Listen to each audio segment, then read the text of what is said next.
About this, he said flatly. That is, if you don't let your anger blur your vision. Then he cocked his head to one side and told me I had to soften my heart.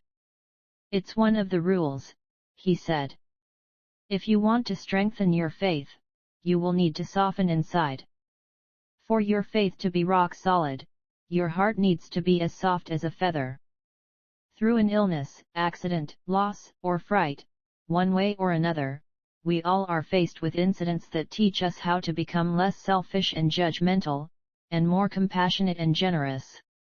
Yet some of us learn the lesson and manage to become milder, while some others end up becoming even harsher than before.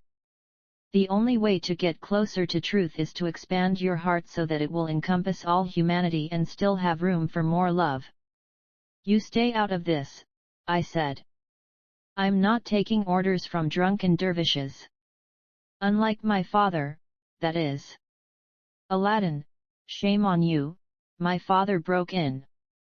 I felt an instant and potent pang of guilt, but it was too late. So many resentments I thought I had left behind came flooding back to me. I have no doubt you hate me as much as you say you do, Shams proclaimed, but I don't think you have stopped loving your father even for a minute. Don't you see you are hurting him? Don't you see you are ruining our lives? I shot back. That was when my father lunged forward, his mouth set in a grim line, his right hand raised above his head. I thought he was going to slap me, but when he wouldn't, I felt even more uneasy. You shame me, my father said without looking at my face. My eyes welled with tears. I turned my head aside and suddenly came face to face with Kaimaya. How long had she been standing there watching us from a corner with fearful eyes? How much of this squabble had she heard? The shame of being humiliated by my father in front of the girl I wanted to marry churned in my stomach, leaving a bad taste in my mouth. It felt like the room was spinning all around me, threatening to collapse. Unable to stay there a moment longer, I grabbed my coat, pushed Shams aside, and dashed out of the house, away from Kaimaya, away from all of them. Shams. Konya, February 1246. Bottles of wine stood between us, loaded with the smells of hot earth, wild herbs, and dark berries. After Aladdin was gone, Rumi was so sad he couldn't talk for a while. He and I stepped out into the snow-covered courtyard. It was one of those bleak February evenings when the air felt heavy with a peculiar stillness. We stood there watching the clouds move, listening to a world that offered us nothing but silence. The wind brought us a whiff of the forests from afar, fragrant and musky, and for a moment I believe we both wanted to leave this town for good. Then I took one of the bottles of wine. I knelt beside a climbing rose tree that stood thorny and bare in the snow, and I started to pour the wine on the soil beneath it. Rumi's face brightened as he smiled his half-thoughtful, half-excited smile. Slowly, stunningly, the bare rose tree came alive, its bark softening like human skin. It produced a single rose in front of our eyes. As I kept pouring the wine under the tree, the rose revealed a lovely warm shade of orange. Next I took the second bottle and poured it in the same way. The rose's orangey color turned into a bright crimson tone, glowing with life. Now there remained only a glass full of wine at the bottom of the bottle. I poured that into a glass, drank half of it, and the remaining half I offered to Rumi. He took the glass with trembling hands, responding to my gesture with a beaming reciprocity of kindness and equanimity, this man who had never touched alcohol in his life. Religious rules and prohibitions are important, he said. But they should not be turned into unquestionable taboos. It is with such awareness that I drink the wine you offer me today, believing with all my heart that there is a sobriety beyond the drunkenness of love. Just as Rumi was about to take the glass to his lips, I snatched it back and flung it to the ground. The wine spilled on the snow, like drops of blood. Don't drink it, I said, no longer feeling the need to continue with this trial. If you weren't going to ask me to drink this wine, why did you send me to the tavern in the first place? Rumi asked, his tone not so much curious as compassionate. You know why, I said, smiling. Spiritual growth is about the totality of our consciousness, not about obsessing over particular aspects. Rule number 32, nothing should stand between yourself and God. Not imams, priests, rabbis, or any other custodians of moral or religious leadership. Not spiritual masters, not even your faith. Believe in your values and your rules, but never lord them over others. If you keep breaking other people's hearts, whatever religious duty you perform is no good. Stay away from all sorts of idolatry, for they will blur your vision. Let God and only God be your guide.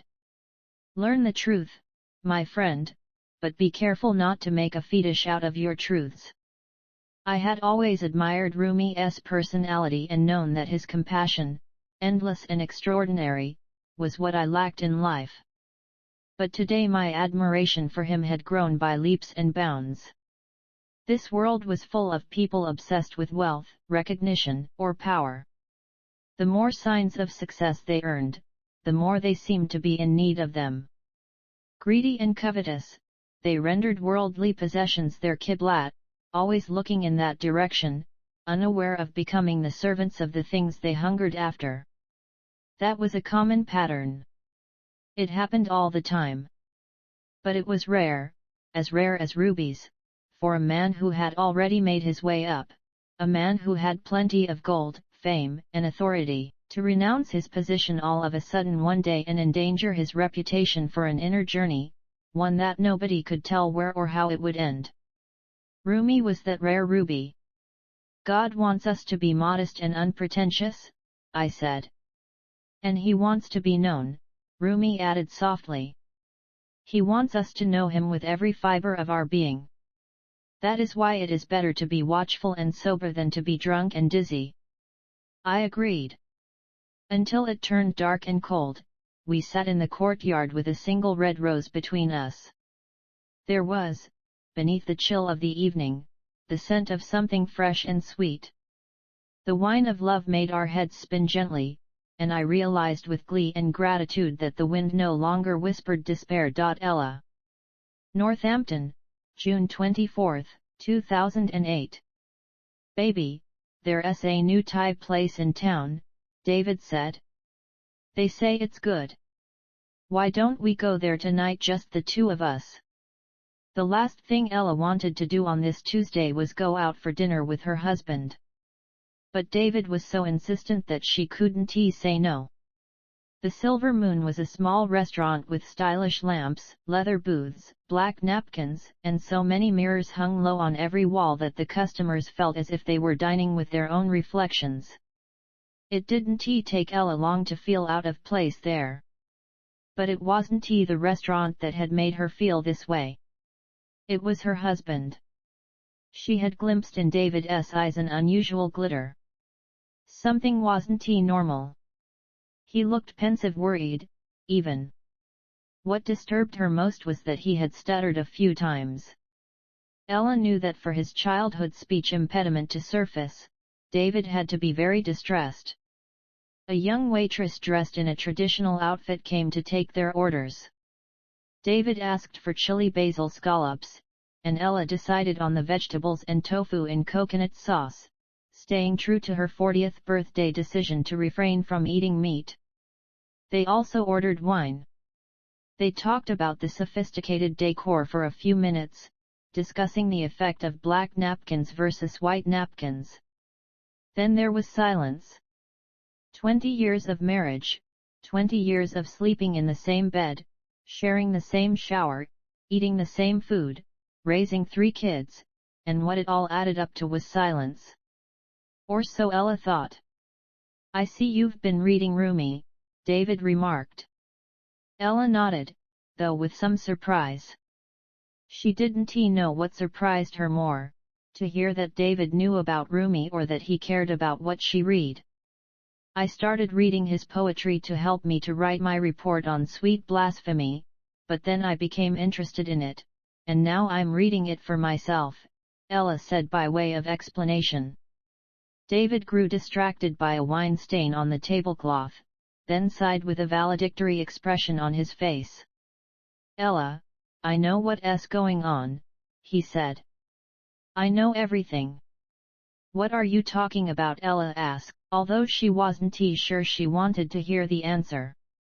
About your affair. David stammered. I'm aware of it. Ella looked at her husband, flabbergasted.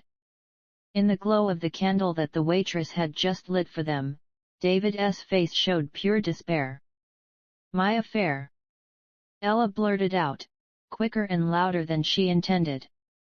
She instantly noticed the couple at the next table turning in their direction. Embarrassed, she dropped her voice to a whisper and repeated, What affair? I'm not stupid, David said. I checked your email account and read your messages with that man. You did what? Ella exclaimed. Ignoring the question, his face contorted with the weight of what he was about to announce, David said, I don't blame you, Ella. I deserve it. I neglected you, and you looked for compassion elsewhere. Ella lowered her gaze to her glass. The wine had a charming color, a deep, dark ruby. For a second she thought she glimpsed specks of iridescent sparkle on its surface, like a trail of lights guiding her. And perhaps there was a trail. It all felt surreal. Now David paused, deciding how best, or whether, to reveal what he had in mind. I'm ready to forgive you and leave this behind, he finally remarked. There were many things Ella wanted to say at that moment, poignant and mocking, tense and dramatic, but she chose the easiest one. With gleaming eyes, she asked, What about your affairs? Are you also going to leave them behind? The waitress arrived then with their orders. Ella and David sat back and watched her leave the plates on the table and refill the glasses with exaggerated politeness.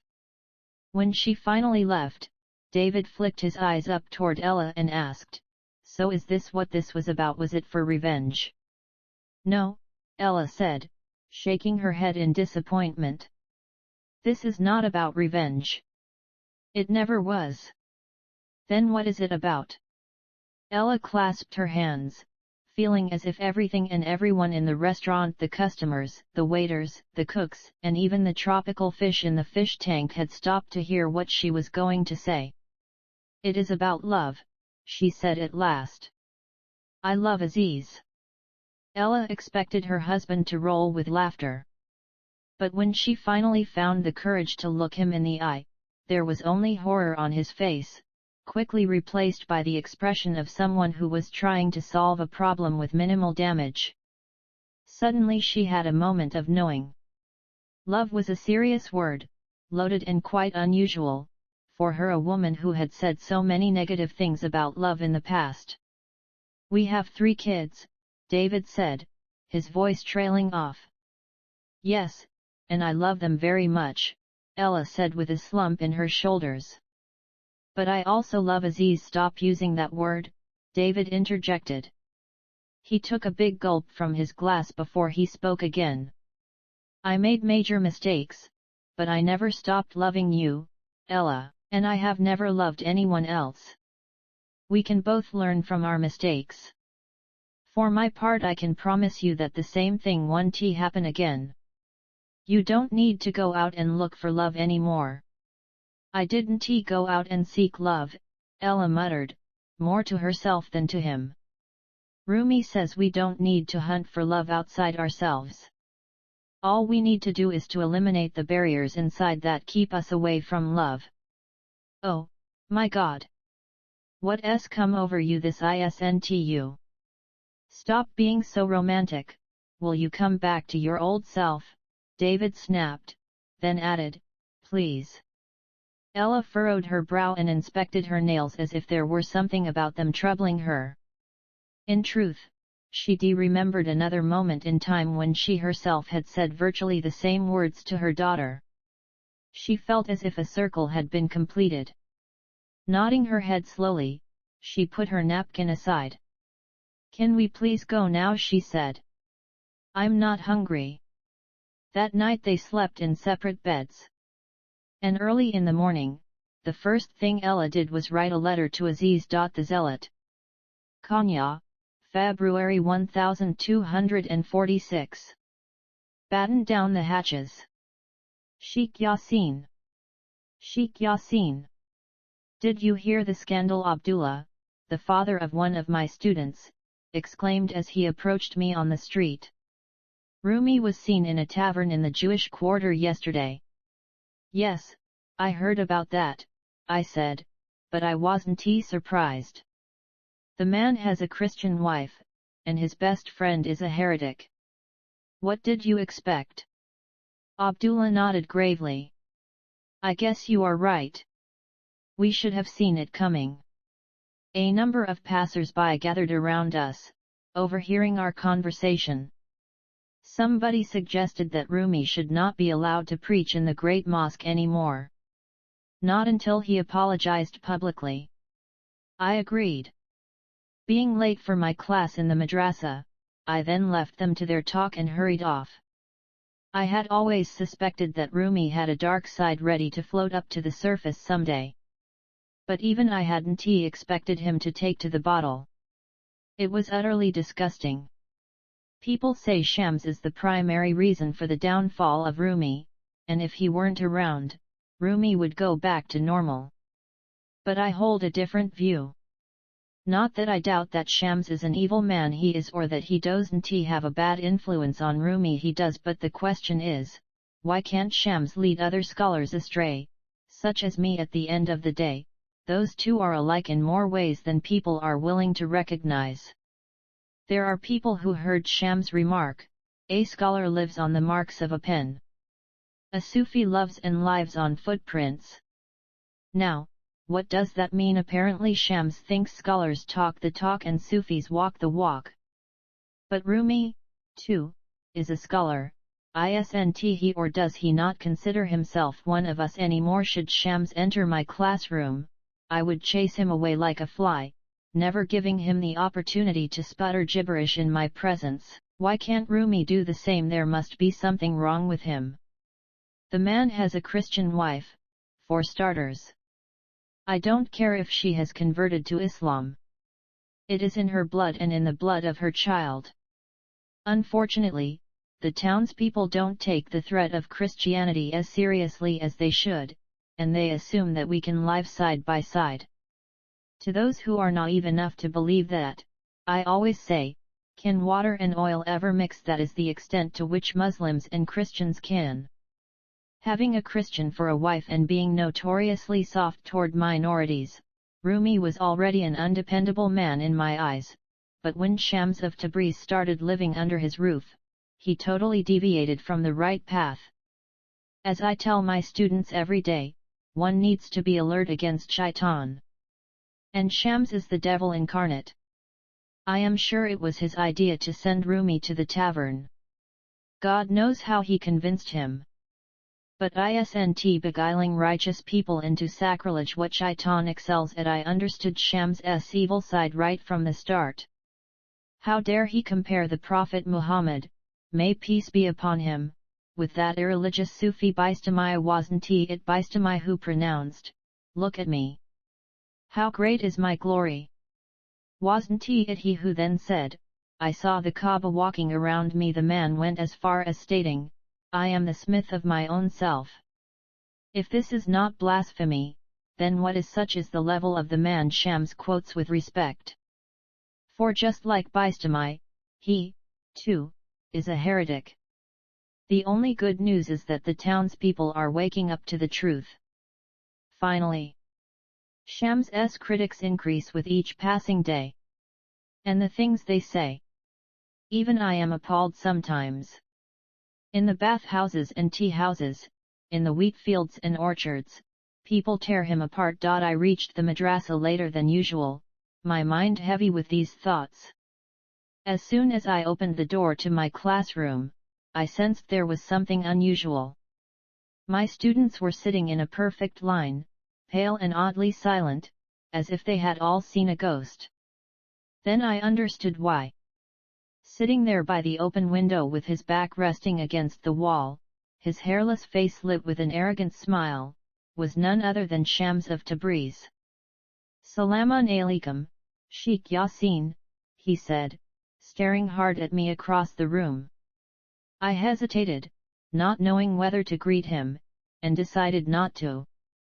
Instead I turned to my students and inquired, "What is this man doing here? Why did you let him in?" Dazed and uneasy, none of the students dared to answer. It was Shams himself who shattered the silence. His tone insolent, his gaze unwavering, he said to me, "Don't scold them, Sheikh Yasin. It was my idea. You see, I was in the neighborhood and said to myself, why don't I stop by the madrasa and visit the one person in this town who hates me most, Husam the student." Konya, February 1246. Bright-eyed and bushy-tailed, we were all sitting on the floor in the classroom when the door opened and in walked Shams of Tabriz. Everyone was stunned. Having heard so many bad and bizarre things about him, mostly from our teacher, I, too, couldn't help but cringe upon seeing him in our classroom in the flesh. He, however, seemed relaxed and friendly. After greeting us all, he said he had come to have a word with Sheikh Yasin. Our teacher doesn't like to have strangers in the classroom. "Perhaps you should talk to him some other time," I said, hoping to avoid a nasty encounter. "Thanks for your concern, young man, but sometimes nasty encounters are not only inevitable, they are necessary," Shams answered, as if he had read my thoughts. "Don't you worry, though. It won't take too long." Irshad, sitting next to me, muttered between clenched teeth, "Look at his nerve. He is the devil incarnate." I nodded, though I wasn't sure Shams looked like the devil to me. Set against him as I was, I couldn't help liking his forthrightness and audacity. A few minutes later, Sheikh Yasin entered through the door, his brow furrowed in contemplation. He had taken no more than a few steps inside when he stopped and blinked distractedly in the direction of the uninvited visitor. "What is this man doing here? Why did you let him in?" My friends and I exchanged shocked glances and frightened whispers, but before anyone could muster the courage to say anything, Shams blurted out that he had been in the neighborhood and had decided to visit the one person in Konya who hated him most. I heard several students cough tautly and saw Irshad draw in a sharp breath. The tension between the two men was so thick that the air in the classroom could be cut with a knife. "I don't know what you are doing here, but I have better things to do than talk to you," Sheikh Yasin reprimanded.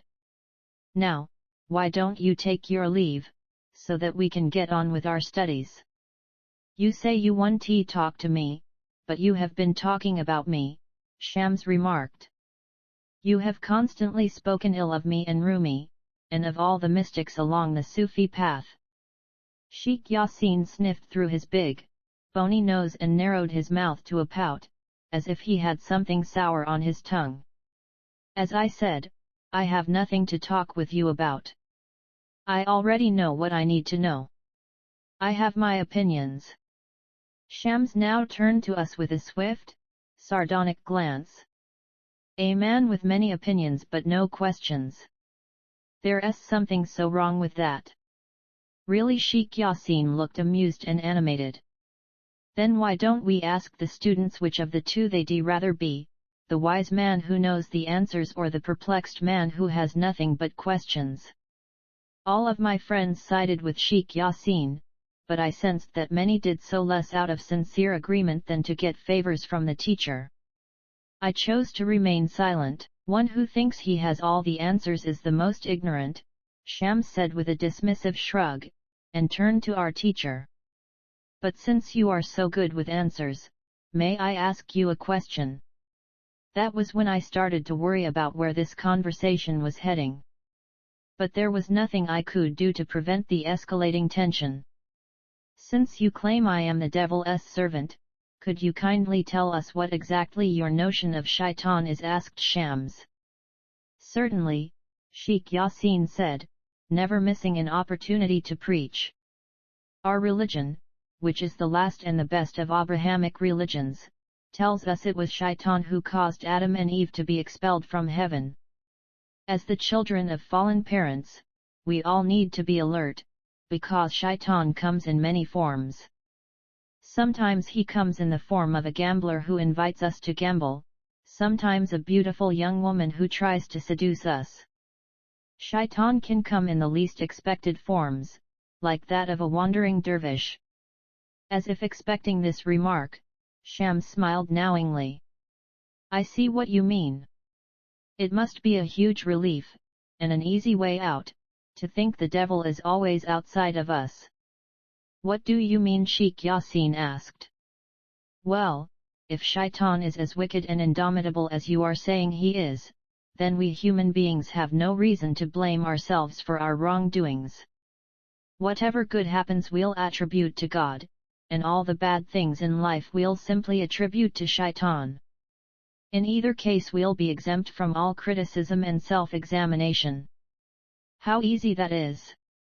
Still talking, Shams started to pace the room, his voice rising with each word. But let us for one moment imagine there is no shaitan. No demons waiting to burn us in scorching cauldrons. All these blood-curdling images were designed to show us something, but then they became clichés and lost their original message. And what might that message be? Sheikh Yasin asked wearily, crossing his arms on his chest. Ah, so you do have questions after all, Shams said. The message is that the torment a person can inflict upon himself is endless. Hell is inside us, and so is heaven. The Quran says human beings are the most dignified. We are higher than the highest, but also lower than the lowest. If we could grasp the full meaning of this, we would stop looking for shaitan outside and instead focus on ourselves. What we need is sincere self-examination. Not being on the watch for the faults of others. You go and examine yourself, and inshallah someday you will redeem yourself, Sheikh Yasin answered, but a proper scholar has to keep an eye on his community. Then allow me to tell you a story, Shams said, with such graciousness that we couldn't be sure whether he was sincere or mocking. And here is what he told us. 4 merchants were praying in a mosque when they saw the muezzin enter. The first merchant stopped his prayer and asked, Muezzin, has the prayer been called or do we still have time? The second merchant stopped praying and turned to his friend. Hey, you spoke while you were praying. Your prayer is now void. You need to start anew. Upon hearing this, the third merchant interjected, Why do you blame him, you idiot? You should have minded your own prayer.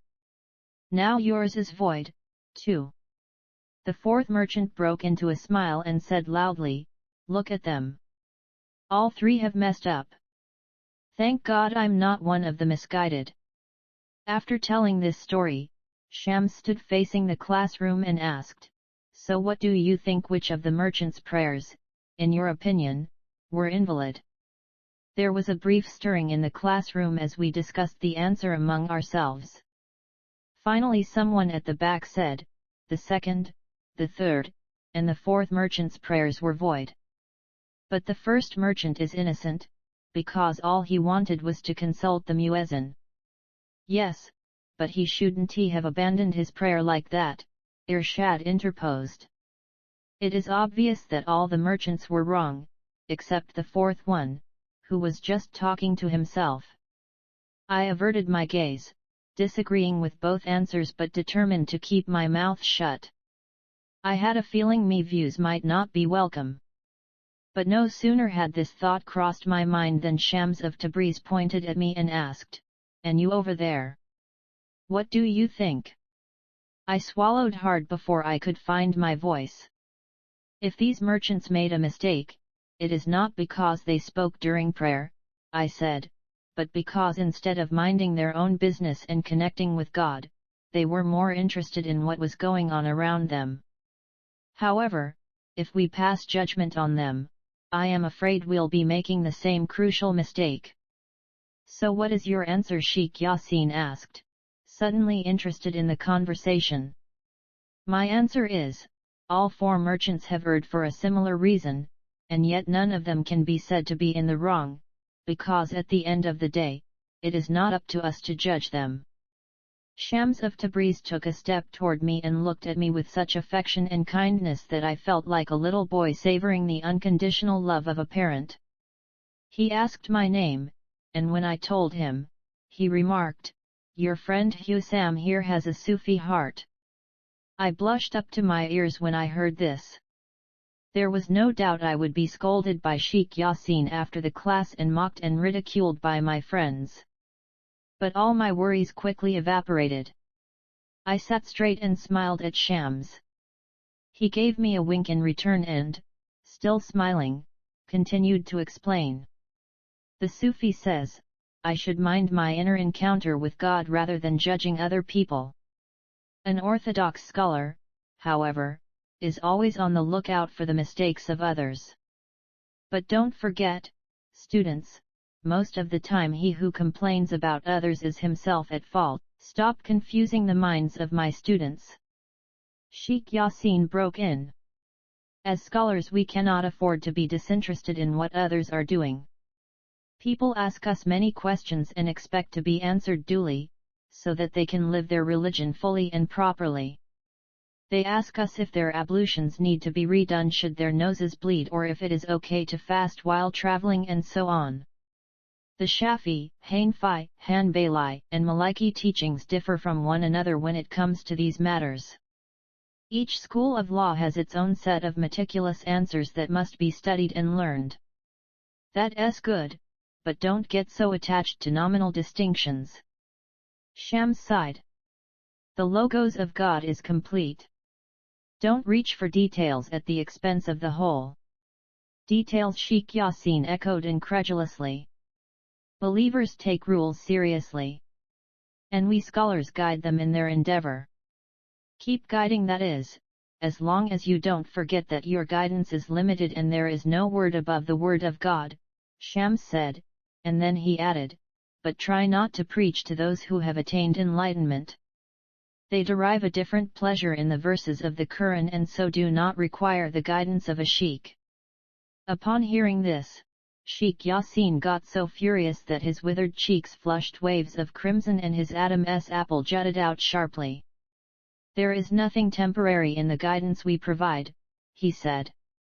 The Sharia constitutes the rules and regulations that every Muslim should consult from cradle to grave.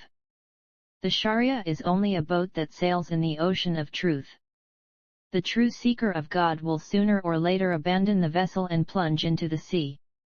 So that sharks might eat him up, Sheikh Yasin retorted, chuckling. That's what happens to the one who refuses to be guided. A few students joined in the chuckle, but the rest of us sat quietly, feeling increasingly uncomfortable. The class was coming to an end, and I couldn't see how this conversation could conclude on a positive note. Shams of Tabriz must have felt the same gloom, for he looked pensive now, almost forlorn. He closed his eyes as if suddenly tired of so much talk, a move so subtle as to be almost imperceptible. In all my travels, I have come to know many sheikhs, Shams said. While some were sincere men, others were condescending, and they didn't know anything about Islam. I wouldn't trade the dust off of the old shoes of a real lover of God for the heads of today's sheikhs. Even shadow players who display images behind curtains are better than they are, because at least they admit that what they provide is mere illusion. That's enough. I think we've heard enough of your forked tongue, Sheikh Yasin announced. Now, get out of my classroom. Don't worry, I was about to leave, Shams said roguishly, and then he turned toward us. What you witnessed here today is an old debate that extends back to the time of the Prophet Muhammad, may peace be upon him, he remarked. But the debate is not only germane to the history of Islam. It is present in the heart of every Abrahamic religion. This is the conflict between the scholar and the mystic, between the mind and the heart. You take your pick. Shams paused briefly to let us feel the full impact of his words. I felt his stare fall upon me, and it was almost like sharing a secret entrance into an untold, unwritten brotherhood. Then he added, in the end, neither your teacher nor I can know more than God allows us to know. We all play our parts. Only one thing matters, though. That the light of the sun isn't overshadowed by the blindness of the eye of the denier, the one who refuses to see. With that, Shams of Tabriz placed his right hand on his heart and bade farewell to us all, including Sheikh Yasin, who stood aside, grim and unresponsive. The dervish walked out and shut the door behind him, leaving us swathed in a silence so profound that we could not talk or fidget for a long while. It was Irshad who pulled me out of my trance. I noticed he was staring at me with something akin to disapproval. Only then did I realize that my right hand was resting on my heart in salute to a truth that it had recognized. Bibars the warrior. Konya, May 1246. Bloody but unbowed. I couldn't believe my ears when I heard that Shams had found the nerve to confront my uncle in front of his students. Doesn't this man have any decency? How I wished I had been in the madrasa when he arrived. I would have kicked him out before he even had the chance to open that wicked mouth of his. But I wasn't there, and it seems that he and my uncle had a long conversation, which the students have been blabbering about ever since. I take their words with a grain of salt, though, since their accounts are inconsistent and give too much credit to that rotten dervish. I feel very nervous tonight.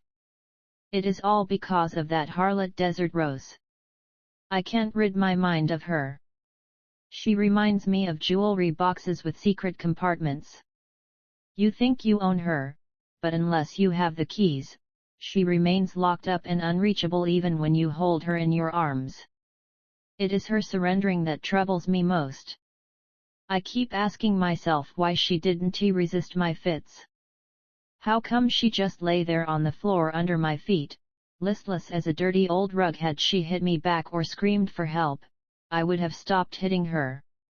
But she lay motionless, her eyes bulging, her mouth shut, as if determined to take it on the chin, come what may.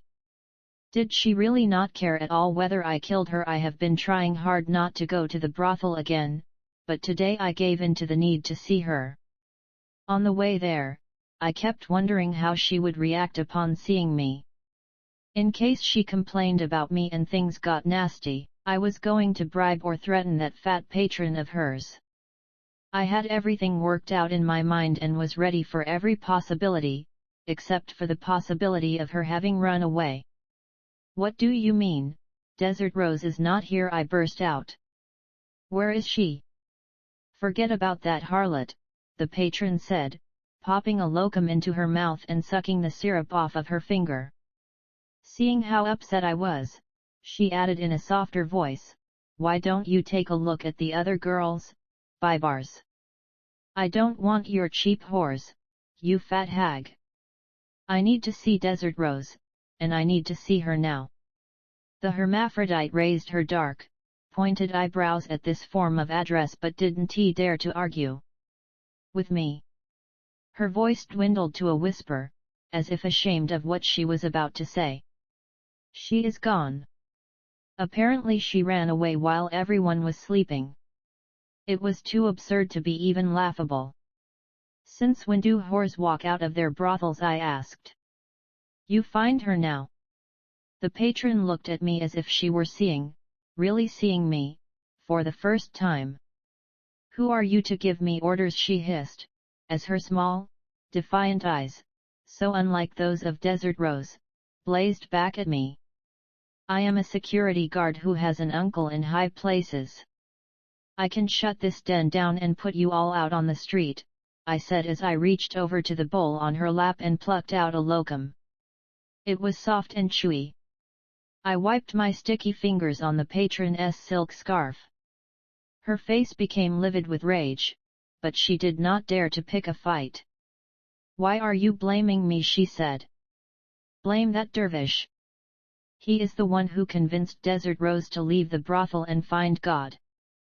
For a moment I couldn't understand who she was talking about, but then it dawned upon me it was no other than Shams of Tabriz that she meant. First disrespecting my uncle in front of his students, and now this. Clearly that heretic didn't know his boundaries. Ella. Northampton, June 26, 2008. Beloved Aziz, I decided to write you a letter this time.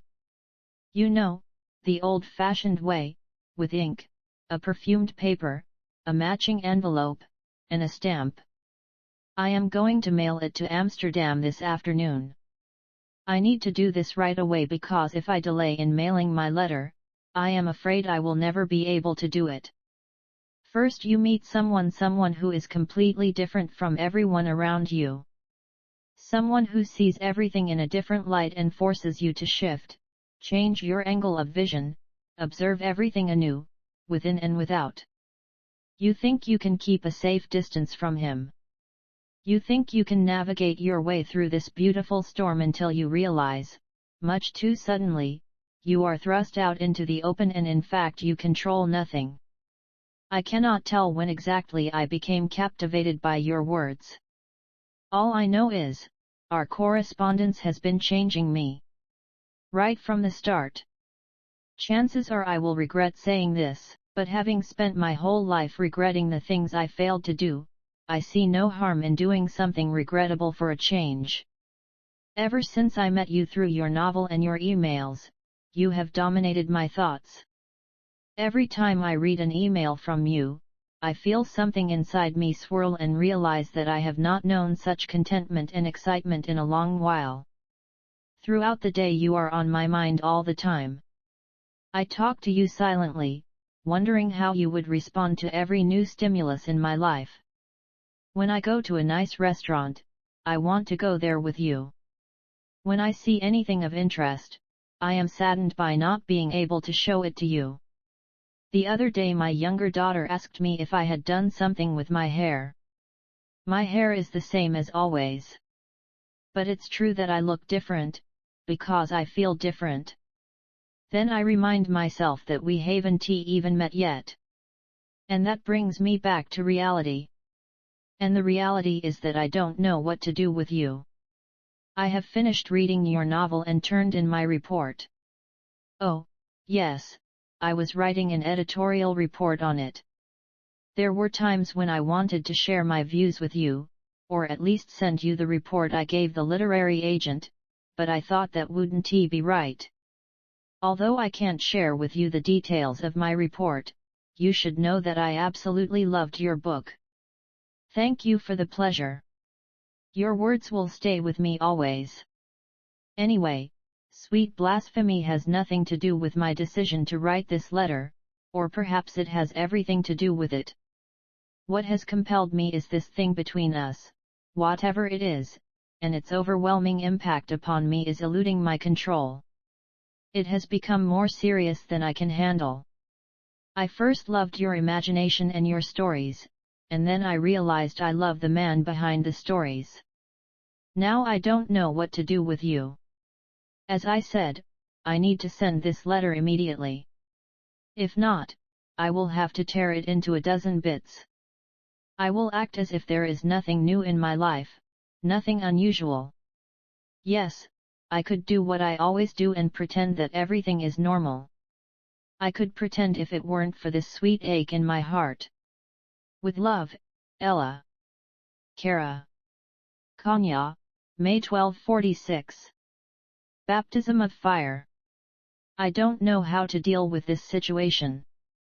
This morning, out of nowhere, a woman came asking for Shams of Tabriz. I told her to come back later, as he wasn't at home, but she said she had nowhere to go and would rather wait in the courtyard.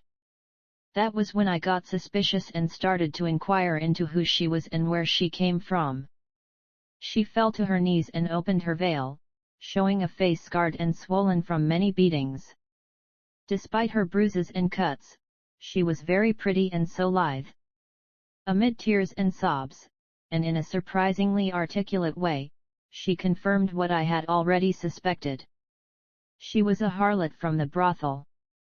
But I have abandoned that awful place, she said. I went to the public bath and washed myself 40 times with 40 prayers. I took an oath to stay away from men. From now on, my life is dedicated to God. Not knowing what to say, I stared into her wounded eyes and wondered how she, young and fragile as she was, had found the courage to abandon the only life she knew.